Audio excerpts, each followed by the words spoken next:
ছাত্ৰ ছাত্ৰীসকল আমি যোৱাটো ভিডিঅ'ত আলোচনা কৰিছিলো তোমালোকৰ বিজ্ঞানৰ দ্বিতীয়টো অধ্যায়ৰ পৰা আমাৰ চাৰিওকাষৰ পদাৰ্থবোৰ বিশুদ্ধনে তাৰ পৰা কেইটামান কথা আলোচনা কৰিছিলো। এতিয়া তাত কোৱা হৈছিল কাৰ্যকলাপ এটা আছিল ক্লাছৰ ছাত্ৰ ছাত্ৰীক তোমালোকৰ ধৰা ক্লাছৰ 20 জন ছাত্ৰ ছাত্ৰীক আমি চাৰিটা ভাগত ভাগ কৰিলো। চাৰিটা ভাগত ভাগ কৰিলে প্ৰত্যেকটো ভাগত প্ৰত্যেকটো দলত চাৰিটা দল হল এ বি চি ডি চাৰিটা নাম দিলো। প্ৰত্যেক দলক কি দিলো? এ দলক আমি দিছিলো এচামুচ চেনি, বি দলক দি দিলো 3 চামুচ চেনি,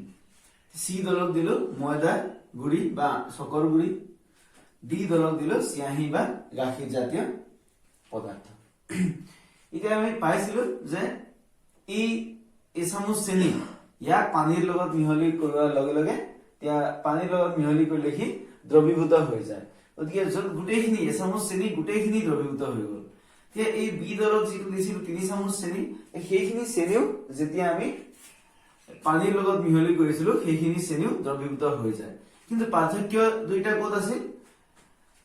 এতিয়া এচামুচ চেনি দিলে কি হল, এই এটা বিকাৰত যদি আমি পানী দিছো ইমান, এতিয়া ইয়াত যদি এচামুচ চেনি দিও ই সম্পূৰ্ণৰূপে বিগলিত হৈ যাব। কিন্তু এই 3 চামুচ চেনি দিলে সি সম্পূৰ্ণৰূপে বিগলিত হৈ নাযায়, তলত তাৰ অলপ পৰিমাণে এই তলত থাকি যাব। গতিকে সেইকাৰণে ইয়াক কোৱা হয় যে যিটো থাকি যায় সেইটো কোৱা হয় অসম্পৃক্ত দ্ৰৱ বুলি কোৱা হল। দুইটাকে দ্ৰৱ বুলি কোৱা হৈছিল। ইয়াত কি হল? অসম্পৃক্ত দ্ৰৱ হল। কোনটো? য'ত দ্ৰৱীভূত হৈ যদি থাকি যায় তাক কোৱা হয় অসম্পৃক্ত দ্ৰৱ, আৰু য'ত সম্পূৰ্ণৰূপে দ্ৰৱীভূত হয় তাক কোৱা হয় সম্পৃক্ত দ্ৰৱ। সম্পূৰ্ণৰূপে দ্ৰৱীভূত হলে সম্পৃক্ত দ্ৰৱ হৈ যাব। এইখিনি কথা আমি পাইছিলো। কিন্তু গ্ৰুপ চিয়ে কি পাইছিল? যেতিয়া ময়দা বা চকৰ গুড়ি তেওঁলোকে দিছিল, এই ইয়াত যদি ময়দা বা চকৰ গুড়ি দিয়া হয় তেতিয়াহলে ই কি হৈ থাকিব? এই মাজত উপঙি থাকিব। এই যদি এইখিনি গোটেইখিনি পানী হল তেতিয়াহলে এই ময়দাৰ গুড়ি বা চকৰ গুড়ি এনেকৈ পানীত উপঙি থাকিব, যিটো আমাৰ দৃশ্যমান হব।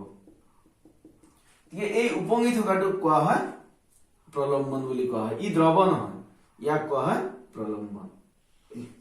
প্ৰলম্বন মানে হল উপঙি থকা, প্ৰলম্বন মানে হল উপঙা। গতিকে প্ৰলম্বন কি বুলি কওঁতে আমি কব লাগিব প্ৰলম্বন হৈছে এটা অসমসত্ব মিশ্ৰণ। এইটো অসমসত্ব হল কাৰণ ইয়াত পদাৰ্থবোৰ উপঙি আছে। এই কণাবোৰ ময়দাৰ কণাবোৰ স্পষ্ট, তাৰমানে আমি দেখি পাইছো, আৰু ইহঁতৰ সংযুতি বেলেগ বেলেগ। প্ৰত্যেক অংশতে সংযুতি বেলেগ বেলেগ হ'ব পাৰে। উপঙি আছে মানে ইয়াত বেছিকৈ ডুবি থাকিব, তলৰ অংশত বেছি থাকিব। গতিকে ইয়াৰ সংযুতি বেলেগ বেলেগ হৈ যাব। গতিকে ময়দা বা চকৰ গুড়ি যেতিয়া পানীত দি দিয়া গল সেইটো প্ৰলম্বন বুলি কোৱা হয়। প্ৰলম্বন কি বুলি কওঁতে আমি লিখিব লাগিব প্ৰলম্বন হৈছে এটা অসমসত্ব মিশ্ৰণ য'ত কণিকাবোৰ উপঙি থাকে। য'ত পদাৰ্থৰ কণিকাবোৰ উপঙি থকা দেখা যায়, সেইটোৱে হল প্ৰলম্বন। বেলেগ নতুনকৈ বেছিকৈ ভাবিবলগীয়া নাই। ইয়াত হব প্ৰলম্বন মানে অসমসত্ব মিশ্ৰণ। অসমসত্ব বুজি পালে? য'ত কণিকাবোৰ উপঙি থাকিব, ডুবি নাথাকে। বালিও এটা অসমসত্ব, কিন্তু বালিত কি হৈ যায়, এই কণিকাবোৰ বালিৰ কণিকাবোৰ এই তলত ডুব গৈ থাকে, তলত ইয়াত জমা হৈ যায়। কিন্তু এই প্ৰলম্বনত জমা হৈ নাযায়, অলপ অলপ জমা হবও পাৰে, কিন্তু বেছি পৰিমাণে ইয়াত উপঙি থাকিব। গতিকে আমি লিখিব লাগিব প্ৰলম্বন হৈছে এটা অসমসত্ব মিশ্ৰণ য'ত কণিকাবোৰ উপঙি থাকে। তাৰ পিছতে আমি প্ৰলম্বনৰ ধৰ্ম জানিব লাগিব। সেইটো জনাৰ লগে লগে এই প্ৰলম্বনৰ ধৰ্ম লাগিব।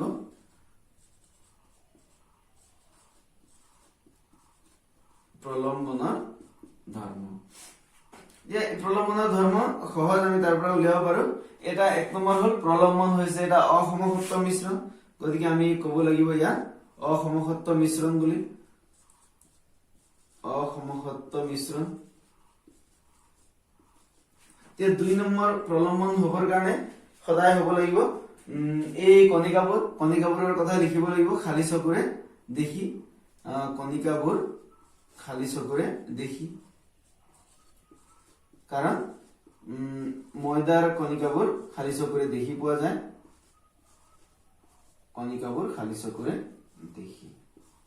ময়দাৰ এই কণিকাবোৰ খালী চকুৰে দেখি পোৱা যায় এতিয়া এই 3 নম্বৰ তাৰ পিছৰ ধৰ্মটো কি হ'ব আমি তাৰ পৰা অনুমান কৰিব পাৰো যে যেতিয়াই কণিকাবোৰ খালী চকুৰে দেখি পোৱা হৈ গল তেতিয়া ই কি কৰিব পাৰে পোহৰ ৰশ্মি বিচ্ছুৰিত কৰিব পাৰে গতিকে ই মানে প্ৰলম্বনে পোহৰ ৰশ্মি বিচ্ছুৰিত কৰিব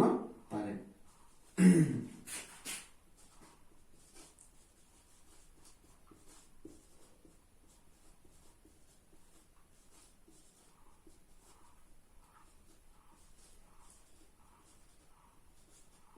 আমি কৈছিলো দ্ৰৱৰ কথা পঢ়োতে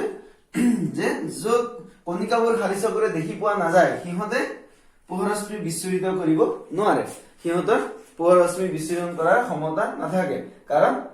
ইমানেই সৰু যে পোহৰ ৰশ্মিবোৰ এনে পাৰ হৈ যায় বিচ্ছুৰণ নহয় কিন্তু ইয়াৰ কণিকাবোৰ দেখি পোৱা যায় অৰ্থাৎ যেতিয়া পোহৰ ৰশ্মি ইয়াৰ মাজেৰে আহিব ইয়াৰ মাজেৰে এনেকৈ আহিব তেতিয়াহলে এই ৰঙা এইটো মানে ময়দাৰ গুৰিত খুন্দা খাব খুন্দা খাই এইটো চাইডে গুচি যাব এনেকৈ ইয়াত আকৌ খুন্দা খালে আকৌ এনেকৈ গুচি গল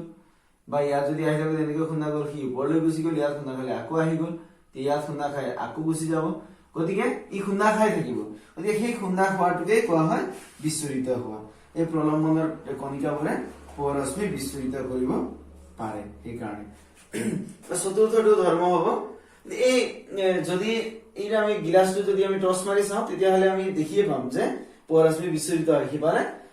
বেলেগ বেলেগ দিশত এই গতি কৰিব কণিকাবোৰ দৃশ্যমান হৈ যায়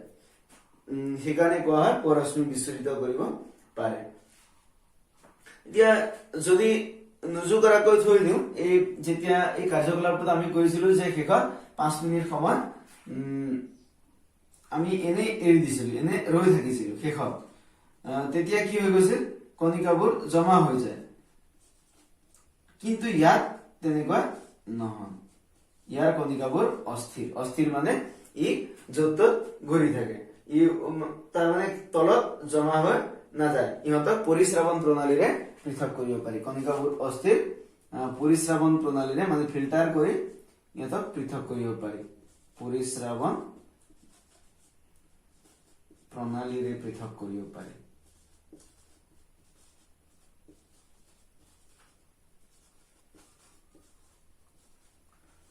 এই চাৰিটা ধৰ্ম আমি মনত ৰাখিব লাগিব ইয়াৰ পৰাই আমি প্ৰলম্বন মানে কি সেই বিষয়ে ধুনীয়াকৈ গম পাই যাম কি কি হৈছে এতিয়া প্ৰলম্বন কি বুলি কওঁতে এইখিনি ধৰ্মবোৰ লিখি দিব পাৰো প্ৰলম্বন হৈছে এটা অসমসত্ব মিশ্ৰণ য'ত কণিকাবোৰ খালী চকুৰে দেখি পোৱা যায় হৈ যাব তেনেকে লিখিলে এতিয়া লগতে আমি আৰু কেইটামান ধৰ্ম এতিয়া তোমালোকে ভাবিলা এই ময়দা পানীত ডুবাইছো তেতিয়া কি হৈ থাকে পোহৰ ৰশ্মি বিচ্ছুৰিত কৰিব পাৰে পোহৰ ৰশ্মি বিচ্ছুৰিত কৰাৰ কাৰণটো এইটো যেতিয়া কণিকাবোৰ খালী চকুৰে দেখি পোৱা যায় তেতিয়াই সিহঁতে পোহৰ ৰশ্মি বিচ্ছুৰণ কৰিব পাৰে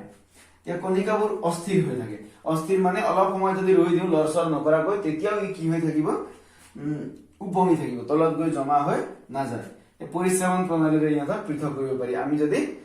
ফিল্টাৰ কৰি দিওঁ তেতিয়াহ'লে এইখিনি ফিল্টাৰ হৈ যাব গতিকে এই চাৰিটা হ'ল প্ৰলম্বনৰ ধৰ্ম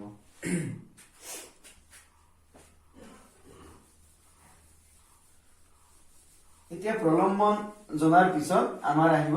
কলৰীয় দ্ৰৱ এতিয়া কলৰীয় দ্ৰৱ কি বস্তু মই ইয়াত কেইটামান ইয়াৰ উদাহৰণ এটা দিছো ইয়াৰ ডেফিনেশ্যনটো লিখিছো এই কলৰীয় দ্ৰৱ হ'ব কি কলৰীয় দ্ৰৱবোৰ এটা অসমসত্ব মিশ্ৰণ কলৰীয় দ্ৰৱও এটা অসমসত্ব মিশ্ৰণ এতিয়া যাৰ কণিকাবোৰ অতি সৰু আৰু ইহঁতক খালী চকুৰে দেখা নাযায় এতিয়া প্ৰলম্বনত কি আছিল কণিকাবোৰ সৰু কিন্তু খালী চকুৰে দেখি পোৱা যায় কিন্তু কলৰীয় দ্ৰৱত খালী চকুৰে দেখি পোৱা নাযায় উদাহৰণ ইয়াৰ আমি উদাহৰণ দিব পাৰো উদাহৰণ হলেই তোমালোকে গম পাই যাবা এই গাখীৰৰ কণিকাবোৰ আমি খালী চকুৰে দেখা নাপাওঁ গতিকে গাখীৰ হৈ গল কলৰীয় দ্ৰৱ ইয়াৰ ভুল হয় কেতিয়া গাখীৰ আমি সমসত্ব মিশ্ৰণ বুলি কওঁ আমি গাখীৰক সমসত্ব মিশ্ৰণ বুলিও কওঁ কিন্তু গাখীৰ কেতিয়াও সমসত্ব মিশ্ৰণ নহয় ই এটা অসমসত্ব মিশ্ৰণ ইয়াৰ বিষয়ে গভীৰভাৱে পিছত পঢ়িবলৈ পাবা এতিয়া আমি জানিব লাগিব এই কলৰীয় দ্ৰৱৰ বিষয়ে। যেতিয়া আমি এই চিয়াহী বা গাখীৰ পানীত দি দিলো তেতিয়া কি হৈ গল, তেতিয়া এই মিহলি হৈ যায়, গোটেই অংশতে কি মিহলি হৈ যায়। তেতিয়া কি হব, এই কলৰীয় দ্ৰৱ সৃষ্টি হব, তাক কোৱা হয় কলৰীয় দ্ৰৱ বুলি কোৱা হয়। এতিয়া কলৰীয় দ্ৰৱবোৰ এটা অসমসত্ব মিশ্ৰণ, যাৰ কণিকাবোৰ অতি সৰু আৰু ইহঁতক খালী চকুৰে দেখা নাযায়। আমি যদি চাওঁ গাখীৰক যদি আমি চাওঁ ভালকৈ খালী চকুৰে তেতিয়াহলে আমি তাক দেখা নাপাওঁ। উদাহৰণ গাখীৰ বা চিয়াহীও হৈ যাব পাৰে।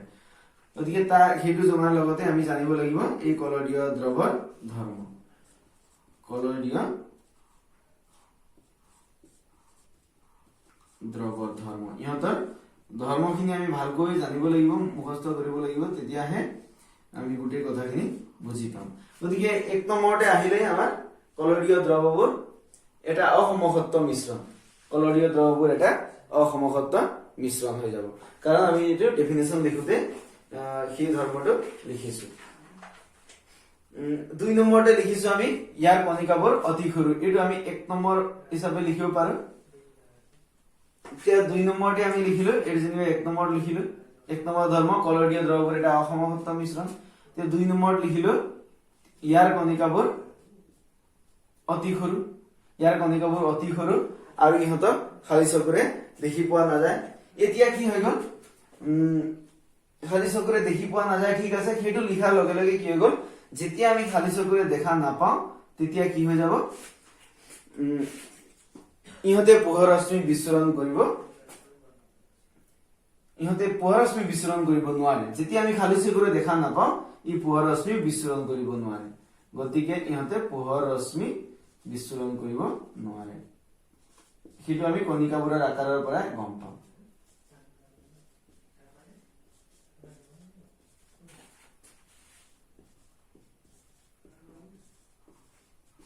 ইহঁতে পোহৰ ৰশ্মি বিচ্ছুৰণ কৰিব নোৱাৰে। এতিয়া 4 নম্বৰত কি আহিব, এতিয়া নুজুকৰাকৈ থৈ দিলেও কণিকাবোৰ জমা হৈ উৰি নাথাকে, তাৰমানে ই সুস্থিৰ। ইয়াত আমি লিখিব লাগিব কণিকাবোৰ সুস্থিৰ, যিটো আমি প্ৰলম্বনত দেখা নাপাওঁ, কণিকাবোৰ সুস্থিৰ। আমি এই পাৰ্থক্যবোৰ মনত ৰাখিব লাগিব। এতিয়া দুইটাতে কি আছিল, প্ৰলম্বন আৰু কলৰীয় দ্ৰৱ দুইটা হৈ গল অসমসত্ব মিশ্ৰণ। এইটো পাৰ্থক্য নহয়, প্ৰলম্বনৰ কণিকাবোৰ সৰু, এই কলৰীয় দ্ৰৱৰ কণিকাবোৰ অতি সৰু। কিন্তু এই প্ৰলম্বনৰ কণিকাবোৰ আমি খালী চকুৰে দেখা পাওঁ, কিন্তু এই কলৰীয় দ্ৰৱত কণিকাবোৰ খালী চকুৰে দেখা নাপাওঁ। গাখীৰৰ কণিকাবোৰ খালী চকুৰে দেখা নাযায়, কিন্তু এই ময়দাৰ গুৰি আমি পানীত দিলে খালী চকুৰে দেখি পাওঁ। যেতিয়া খালী চকুৰে দেখা নাপাওঁ ইহঁতে পোহৰ ৰশ্মি বিচ্ছুৰণ কৰিব নোৱাৰে। এতিয়া এই প্ৰলম্বনত খালী চকুৰে দেখা পাওঁ, গতিকে ইহঁতে পোহৰ ৰশ্মি বিচ্ছুৰণ কৰিব পাৰে। 4 নম্বৰতে আহিল প্ৰলম্বনৰ কণিকাবোৰ সুস্থিৰ নহয়, কিন্তু কলৰীয় দ্ৰৱৰ কণিকাবোৰ সুস্থিৰ হয়। এই 4টা ধৰ্ম আমি দুইটাৰ পৰাই জানি লব লাগিব।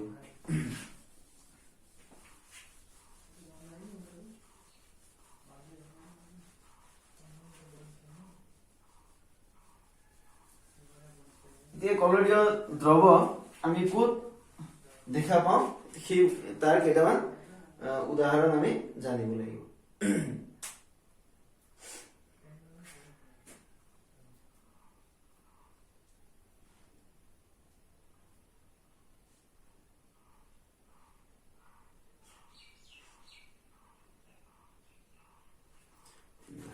এই কলৰীয় দ্ৰৱ পঢ়োতেই আমি আৰু এটা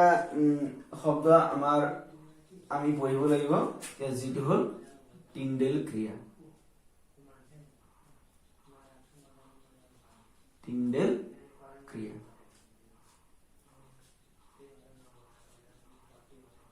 এয়া হল টিন্ডেল ক্ৰিয়া। টিন্ডেল ক্ৰিয়া কি, এই টিন্ডেল ক্ৰিয়া কি, সেই শব্দ এটা নতুনকৈ আহিব। টিন্ডেল মানে এজন বিজ্ঞানীৰ নাম। এই টিন্ডেলৰ ওপৰত হেৰি কৰিয়ে আমি টিন্ডেল ক্ৰিয়া এটা এজন বিজ্ঞানীয়ে দেখুৱাইছিল। কেনেকৈ, আমি ইয়াতে দেখিলো গাখীৰক আমি সমসত্ব বুলি ভাবি আছিলো। এতিয়া আমি পৃথককৈ নোকোৱালৈকে গাখীৰক আমি সমসত্ব মিশ্ৰণ বুলি ভাবি আছিলো, কিন্তু গাখীৰ হৈছে এটা অসমসত্ব মিশ্ৰণ। এতিয়া কাৰণ আমি গাখীৰ ভাবো যে সমসত্ব বুলি কিয় ভাবো, ইয়াৰ কণিকাবোৰ অতি সৰু, সেইকাৰণে আমি ভাবো এই ইহঁতে পোহৰ ৰশ্মি বিচ্ছুৰণ কৰিব নোৱাৰে কিন্তু কি হৈ যায় এনেধৰণে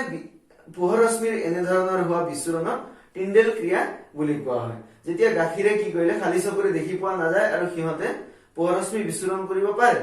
সেই কাৰণে কি হৈ গ'ল এনেধৰণৰ বিচ্ছুৰণক আমি টিণ্ডেল ক্ৰিয়া বুলি কওঁ কেনেধৰণৰ তাৰ আমি এই কেইটামান উদাহৰণ আমি লৈ ল'ব পাৰো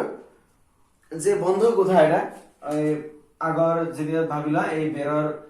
বেৰ মানে বাঁহৰ বেৰ এই বাঁহৰ বেৰ থকা ঘৰ আছে এনেকৈ পকাৰ বেৰ নহয় বাঁহৰ বেৰ থকা ঘৰ গতিকে এই বেৰৰ মাজেৰে কি হৈ গ'ল এই বাঁহৰ বেৰ থকা ঘৰ এটাৰ মাজেৰে কি হ'ব যদি বাহিৰত এই ৰ'দ দি আছে তেতিয়াহ'লে কি হৈ গ'ল ইয়াৰ মাজেৰে পোহৰ ৰশ্মি সোমাই আহে এই বেৰৰ মাজেৰে পোহৰ ৰশ্মি সোমাই আহে তেতিয়া কি হৈ যাব এইখিনি আমি পোহৰ ৰশ্মিবোৰ দেখা পাওঁ ভিতৰত আমি দেখা পাওঁ এনেই এতিয়া পকা ঘৰ এখনত আমি তেনেকৈ দেখা নাপাওঁ বা গোটেই যদি খিৰিকী ডাঙৰ খিৰিকী যদি মেলি দিওঁ তেতিয়াহ'লে পোহৰ ৰশ্মি তেতিয়াও সোমাই আহে কিন্তু আমি সেই পোহৰ ৰশ্মিবোৰ দেখা নাপাওঁ কেতিয়া দেখা পাওঁ যেতিয়া এই সৰু ফুটা এটা দি এই বেৰ এখনৰ সৰু ফুটা দি যদি পোহৰ ৰশ্মি সোমাই আহে সেইটোৱে আমি দেখা পাওঁ তেতিয়া কাৰণ এই সৰু ফুটাই দি যেতিয়া ভিতৰলৈ আহিছে ভিতৰত গোটেই এই যিটো গোটেই ইয়াত বায়ু থাকে বা যিকোনো ঠাইতে বায়ু থাকে গতিকে বায়ুমণ্ডলত বহুতো ধূলি মাকতি থাকিব পাৰে ধূলি মাকতি হ'ল বা পানীৰ টোপাল হ'ল সেইবোৰৰ মাজেদি যেতিয়া পোহৰ পাৰ হৈ আহিব তেতিয়া তাৰ আমি তাৰ গতিপথটো দেখা পাওঁ সেই গতিপথ দেখা পোৱাকে টিণ্ডেল ক্ৰিয়া বুলি কোৱা হয় কি হ'ব এই সৰু বেৰ এখনৰ সৰু ফুটাই দি পোহৰ ৰশ্মি পাৰ হৈ আহিলে সেই পোহৰ ৰশ্মি দৃশ্যমান হয় তেতিয়া তাকে টিণ্ডেল ক্ৰিয়া বুলি কোৱা হয় আমি তেনেকৈ লিখিব লাগিব এই সৰু ফুটাৰে পাৰ হৈ অহা ৰশ্মি বায়ুত উপঙি থকা সূক্ষ্ম ধূলিৰ কণিকাবোৰৰ বাবে বিচ্ছুৰিত হয় এতিয়া বায়ুত কি হ'ব এই সৰু সৰু বায়ুত কি থাকে এই ধৰা হ'ল বায়ুত কি আছে এইবোৰ সৰু সৰু কণিকা আছে ধূলি থাকে কিবা কিবি থাকে যেতিয়া এই সৰু ফুটাই দি এই পোহৰ ৰশ্মি পাৰ হৈ আহিল অলপ পোহৰ ৰশ্মি পাৰ হৈ আহিব অলপহে আহিল এইকণ জেগাৰ পৰাহে আহিল গোটেই জেগাৰ পৰা নাহিল গতিকে এইকণ জেগাৰ পৰা যেতিয়া আহে ই কি হৈ যাব ইয়াত খুন্দা খাই ই দিশ সলনি কৰিলে আকৌ ইয়াত খুন্দা খাব ই দিশ সলনি কৰিলে গতিকে ইয়াক কোৱা হয় বিচ্ছুৰণ হোৱা বুলি পোহৰ ৰশ্মি ইয়াত কি হৈ গ'ল বিচ্ছুৰণ হৈ গ'ল এই বিচ্ছুৰণ হোৱাকে টিণ্ডেল ক্ৰিয়া বুলি কোৱা হয় এই যদি ডাঙৰ জংঘলৰ ভিতৰত যোৱা এই ডাঙৰ জংঘলত কি হ'ব সৰু এই পোহৰ ৰশ্মিবোৰ ফটোত চাগে দেখিছা এইবোৰ পোহৰ ৰশ্মি এনেকৈ আহি থাকে তেতিয়া সেইবোৰ দেখি পোৱা যায় কাৰণ বালিৰ মাজেৰে যেতিয়া ধূলিৰ মাজেৰে যেতিয়া বায়ুমণ্ডলৰ ধূলিৰ মাজেৰে যেতিয়া সেই পোহৰ ৰশ্মি আহি থাকে সেই পোহৰ ৰশ্মি দৃশ্যমান হয় তাকেই টিণ্ডেল ক্ৰিয়া বুলি কোৱা হয় এই সৰু সৰু যেতিয়া যিবোৰ ধূলি থাকে এই সৰু সৰু ধূলিৰ কাৰণেহে সেই পোহৰ ৰশ্মি আমি দেখি পাওঁ এতিয়া গতিকে আমি সেইবোৰ হ'ল কলৰীয় দ্ৰৱ আমি সেইবোৰো হ'ল এটা কলৰীয় দ্ৰৱৰ উদাহৰণ সেইখিনি আমি জানি থব লাগিব টিণ্ডেল ক্ৰিয়া কি বুলি কওঁতে তোমালোকে লিখিব লাগিব যে এতিয়া বেৰৰ সৰু ফুটাই দি যেতিয়া পোহৰ ৰশ্মি পাৰ হৈ আহে বেৰত থকা বায়ুত থকা বিভিন্ন সৰু সৰু কণিকাবোৰৰ বাবে সেই পোহৰ ৰশ্মি বিচ্ছুৰিত হয় তাকে টিণ্ডেল ক্ৰিয়া বুলি কোৱা হয় এইখিনি কথা জানিলেই হৈ যাব তোমালোকৰ কেইটামান যেনিবা এই কলৰীয় দ্ৰৱৰ উদাহৰণ লৈ ল'ব পাৰা কলৰীয় দ্ৰৱৰ উদাহৰণ কোনবোৰক কোৱা হয়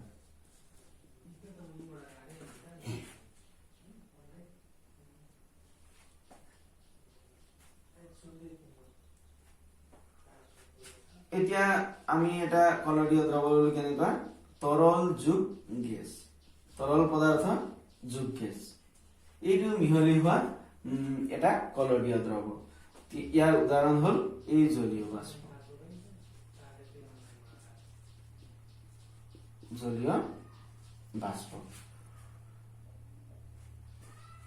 এতিয়া কেনেকৈ তৰল আৰু গেছৰ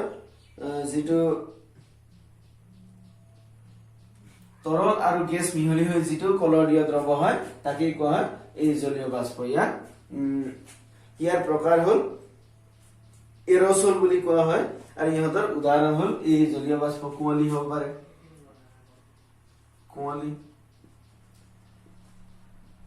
মেঘ এইটো কি মিহলি হয় ইয়াত এই তৰল পদাৰ্থ আৰু গেছ মিহলি হয় এই ইহঁতৰ এইবোৰৰ সৃষ্টি হয় এতিয়া তেনেকৈ গোটেইখিনি আমি চাব পাৰো তৰল আৰু আমি চাব পাৰো গোটা আৰু গেছৰ যেটো গোটা যোগ গেছ গোটা আৰু গেছ যোগ কৰি তে গোটা পদাৰ্থ আৰু গেছীয় পদাৰ্থ যোগ কৰি যেটো আমি কলৰীয় দ্ৰৱ পাম তে সেইটো হল ধোঁৱা তে ধোঁৱা কেনেকৈ ইয়াত কি থাকে তে গেছ থাকে তে বায়ুমণ্ডলত আৰু এই গোটা পদাৰ্থ হল সেই ধূলিবোৰ যেটো গেছ তাৰমানে বায়ুমণ্ডলৰ নহয় যেটো গেছ নিৰ্গত হয় এই ধোঁৱা গাড়ী মটৰৰ ধোঁৱা যেনিবা ভাবি লোৱা তেতিয়া গাড়ী মটৰৰ পৰা যেটো পিছফালেদি ধোঁৱা নিৰ্গত হয় সেইটো তাৰমানে গেছ গেছে কি কৰিলে গোটা পদাৰ্থৰ লগত গোটা পদাৰ্থ খুন্দা মাৰিলে গোটা পদাৰ্থ মানে বায়ুত থকা এই ধূলিকণাবোৰ এই বায়ুত থকা ধূলিকণা যেতিয়া খুন্দা মাৰে তেতিয়া কিহৰ সৃষ্টি হ'ল সেই ধোঁৱাৰ সৃষ্টি হ'ল ঠিক তেনেকৈ এতিয়া এই আমি কিছুমান ক'ব পাৰো গেছ আৰু তৰলৰ আৰু এটা উদাহৰণ আমি ক'ব পাৰো যেটো সেভিং ক্ৰীম আমি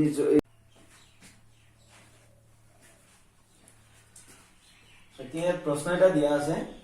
293 কেলভিন উষ্ণতাত 100 মিলিলিটাৰ পানীত 37 গ্ৰাম সোডিয়াম ক্লোৰাইড দ্ৰৱীভূত কৰি এটা সম্পৃক্ত দ্ৰৱ পোৱা গলে দ্ৰৱণটোৰ গাঢ়তা নিৰ্ণয় কৰা যেতিয়া দ্ৰৱণৰ কথা আহিব তেতিয়া দ্ৰৱণ মানে দুটা মিহলি কৰিব লাগিব কি মিহলি কৰা আছে ইমান উষ্ণতাটো বাদ আমাক কোন উষ্ণতাৰ কথা এতিয়ালৈকে এই পাঠটোত নাই গতিকে উষ্ণতা আমাক এনে দিয়া আছে উষ্ণতা আমাক নালাগে তে কি হ'ব এই এনে দিয়া আছে প্ৰশ্নটোত এতিয়া কি হৈ গল 100 মিলিলিটাৰ পানীত সোডিয়াম ক্লোৰাইড দ্ৰৱীভূত কৰা আছে কি কৰা আছে পানী যোগ সোডিয়াম ক্লোৰাইড এইটো হল সোডিয়াম ক্লোৰাইড আছে তে এইটো দ্ৰৱীভূত কৰি তে এটা সম্পৃক্ত দ্ৰৱ পোৱা গল এইটো এটা সম্পৃক্ত দ্ৰৱ তে সম্পৃক্ত দ্ৰৱ মানে ভালকৈ মিহলি হৈছে তে কি মিহলি কৰা আছে সোডিয়াম ক্লোৰাইডৰ লগত পানী সোডিয়াম ক্লোৰাইড মানে ভাবিলোৱা নিমখ তে নিমখৰ লগত পানী মিহলোৱা হৈছে মানে কি হল নিমখ সম্পৃক্ত দ্ৰৱ পোৱা গল তাৰ মানে নিমখখিনি পানীত সম্পূৰ্ণৰূপে দ্ৰৱীভূত হল এতিয়া কিমান দিয়া আছে পানী কিমান 100 মিলিলিটাৰ মানে 100 গ্ৰাম সোডিয়াম ক্লোৰাইড কিমান 37 গ্ৰাম দিয়া আছে এইখিনি প্ৰশ্নত দিয়া আছে গতিকে কি হ'ব এতিয়া এটা সম্পৃক্ত দ্ৰৱ পোৱা গল মুঠ কিমান পালো 100 আৰু 37 যোগ কৰি 136 গ্ৰাম পালো তাৰ মানে যাৰ পৰিমাণ কম সেইটো হৈ গল এইটো দ্ৰব্য হৈ গল এইটো হৈ গল দ্ৰাৱক আৰু এইটো হৈ গল দ্ৰৱ আমাক কি লাগে পোৱা গলে দ্ৰৱণটোৰ গাঢ়তা নিৰ্ণয় কৰা দ্ৰৱ বা দ্ৰৱণটোৰ গাঢ়তা নিৰ্ণয় কৰা এতেকে দ্ৰৱণটোৰ গাঢ়তা সমান আমি জানো তলত থাকিব দ্ৰৱ বা দ্ৰৱণ ওপৰত থাকে দ্ৰব্য যেটো আমি পঢ়িছো এতিয়া দ্ৰব্যৰ এইবোৰ কি দিয়া আছে গ্ৰামত দিয়া আছে মানে ভৰ তলতো ইয়াৰ হ'ব ভৰ এতিয়া দ্ৰৱণটোৰ গাঢ়তা নিৰ্ণয় কৰা গাঢ়তা কিমান সেইটো উলিয়াব লাগে গতিকে মান পাতিলে হ'ল এতিয়া দ্ৰৱণৰ ভৰ এতিয়া দ্ৰৱণৰ ভৰ কিমান দ্ৰৱণ মানে এইটো 136 গ্ৰাম ওপৰত হ'ব দ্ৰব্য কিমান এইটো কম পৰিমাণে থকাটো 36 গ্ৰাম এই মানটোহে উলিয়াব লাগে সমান গ্ৰাম কেনসেল গল এতিয়া এইখিনি আমি কেনসেল কৰি ইয়াৰ মানখিনি উলিয়াব লাগিব এতিয়া কেনসেল কৰিলো 2 ৰে কটাকটি যাব 2 ৰে যদি ইয়াক কাটো 18 বাৰ গল তে 2 ৰে 13 যাব 6 বাৰ 16 8 বাৰ 68 গল আকৌ 2 ৰে কাটিব পাৰি 2 9 গুণ 18 2 6 3 বাৰ 134 হ'ব গতিকে ইয়াৰ মানটো কি পাইছো আমি ইয়াত ইকুৱেল টু 9/34 পাইছো এইটোৱে হ'ব দ্ৰৱণটোৰ গাঢ়তা হৰণ কৰি দশমিকত উলিয়াব পাৰো বা এনেকেও আমি উলিয়াই থৈ দিব পাৰো এইটোৱে হ'ল আমাৰ উত্তৰ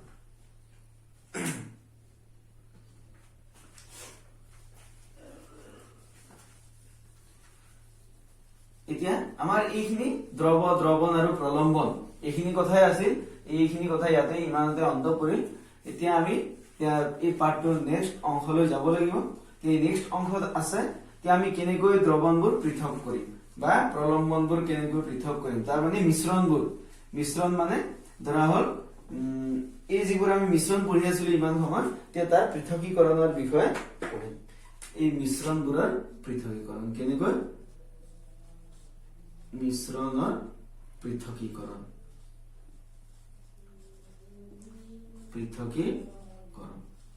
তাৰ মানে কেনেকুৱা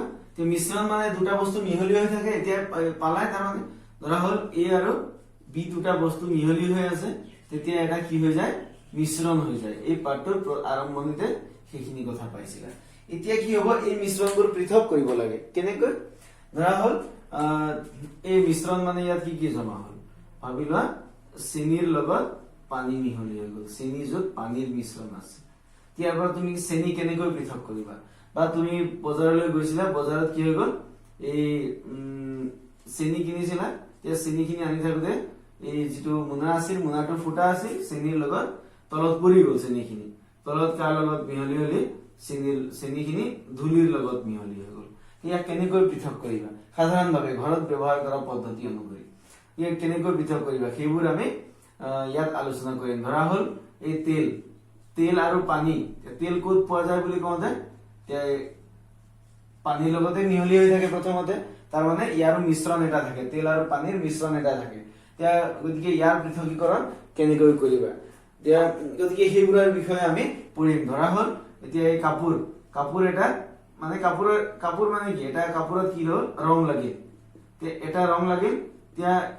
মানে কাপোৰৰ এটা ৰং আছিল তাৰ ওপৰত আন এটা ৰং লাগি গল এই ৰং কেনেকৈ পৃথক কৰিবা এইবোৰ হল মিশ্ৰণ এটা এই মিশ্ৰণৰ পৃথকীকৰণ কেনেকৈ পৃথক কৰিম দুটা বেলেগ ৰং এই দুটা ৰং পৃথক কৰা মানে কি এনেকৈ ধুব লাগিব যাতে সেই ওপৰৰ যদি ৰঙা ৰঙৰ কাপোৰ আছিল ওপৰৰ পৰা যদি নীলা ৰং লাগি গল সেই নীলা ৰংখিনি আমি পৃথক কৰিব লাগিব ৰঙা ৰঙৰ পৰা সেইটো কেনেকৈ কৰিম সেইবোৰৰ বিষয়ে ইয়াত আমি অধ্যয়ন কৰিম মিশ্ৰণৰ পৃথকীকৰণৰ